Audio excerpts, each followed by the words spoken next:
امام حسن کو جب صلح کی آفر دی تو امام حسن نے قبول فرمائی. قرآن فرما رہا ہے سورہ انفال میں اللہ رب العالمین ارشاد فرماتا ہے حالت جنگ میں اگر دشمن تمہیں صلح کی آفر دے تو فرمایا پھر تم نے صلح کی طرف جانا.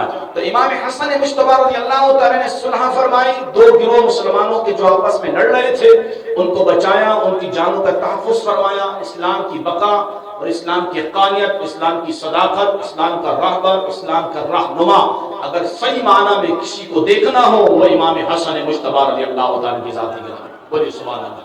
اب امام حسن کی جب صلح ہو گئی نا تو البدایہ و نہایہ میں ابن کثیر نے لکھا, امام طبری لے کر آئے, یہ روایتیں آئیں.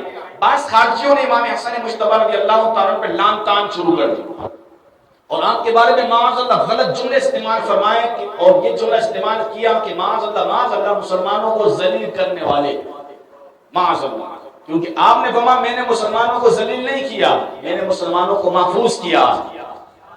کچھ لوگ ایسے ہوتے ہیں جو چنگاریاں چھوڑتے ہیں, جو شوشے چھوڑتے ہیں تاکہ آپ آپس میں لڑیں, قتل و غارت ہو, خانہ جنگی ہو, تاکہ ان کو چس آئے, مزہ آئے. حضرات محترم, اب امام حسن مجتبی رضی اللہ تعالیٰ نے صلح فرما لی. جب صلح ہو گئی بات ختم ہو گئی. امام حسن اس کے بعد 3 سال آپ حیات رہے.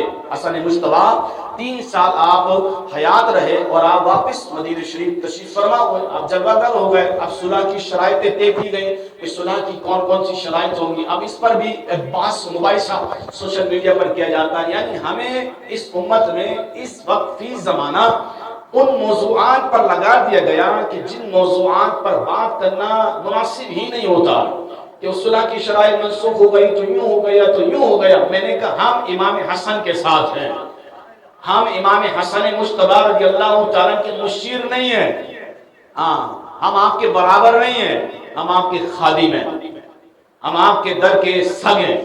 امام حسن جس سے صلح کریں گے اس سے صلح ہوگی, جس سے حسین جنگ کریں گے اس سے جنگ ہوگی. بس بات ختم ہو گئی. امام حسن نے صلح کر کے بتا دیا, فرمایا بات ختم ہو گئی.